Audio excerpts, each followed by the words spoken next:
kukuchinilyo ng mga babies nila, mas malasa po ang meat, mas crispy ang balat. Kasi po ay mga vegetarian, konti lang po yung fats nila. Ang sarap niya pala. Yan, ito po ay sunod-sunod na nganganak. Ang kanila pong barako naririto po sa gitna, nakakulong kasi po mga pregnant na lahat. Tapos ito po yung maanak ng 8 hanggang 15. Ang palatandaan po namin dito, once na anak na sila, yung mga dahon po na tuyo, binibilo, ginagawang test, ibig sabihin, anak na po yan. Nagagawan sila ng dalawa sa pagkain. Diba? Nag-aaway din pala sila. Malaki, punta ka dito. Sabi mo.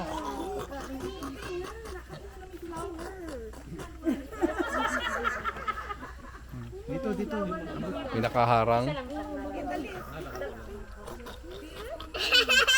Nagalaw yung ilong mo. Eh baka po, punta ka dito, baka dito. Yeah.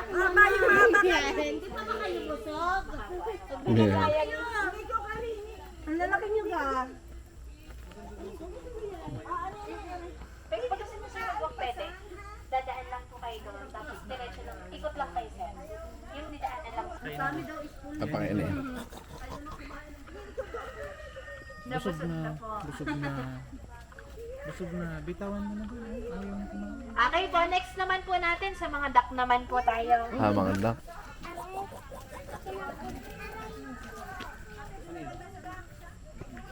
mga duck lang po ay nag-alusan na kanina, kaya ibababa ko na lang po ang dahon na kainin din po nila. Yan, pwede niyo po silang makita.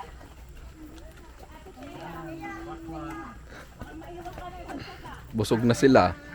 Yan, ang daddy duck po ng ducks na ito, ang breed po ay galing France, yung ang hen po ay green. Ito naman pong mga brown, Tagalog po yan. Kung mapapansin nyo po, may color na ang feathers nila, palatandaan namin. Si Mami Duck po, once po sila ay mangitlog, hindi po laging inuupuan ng Mami Duck. Ang manimit po dito napunta yung aming Mami Chicken. Para po ma-open yung eggs, para po mag-hatch. Kaya po minsan magkasama ang aming duck at saka po ang aming chicken. Yan. May isa pa lang po kaming natira na baby. Patulog yata. Ay, nandun. Tulog niya. Good morning. Ba? Kids. Lalaki ita. Kuya. Akyat ka doon, baby. Akyat ka. Bakit? Come here. Busog ba ikaw? Oh, go. Saan kukuha pa ako?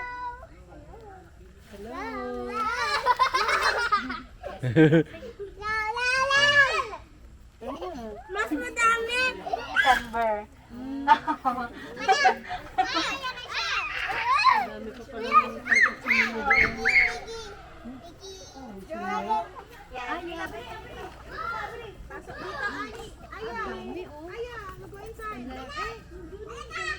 Kung pagkakala kay Yan ito.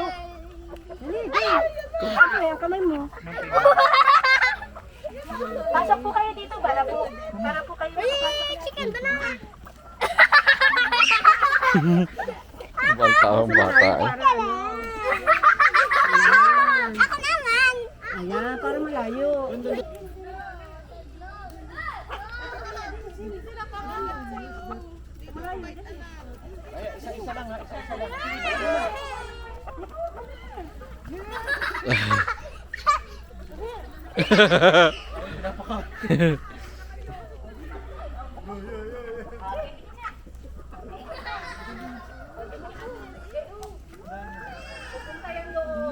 Pwede nyo din po sa adult po, pwede kayo magpakain sa kamay. Pwede pong hawakan. Pwede po.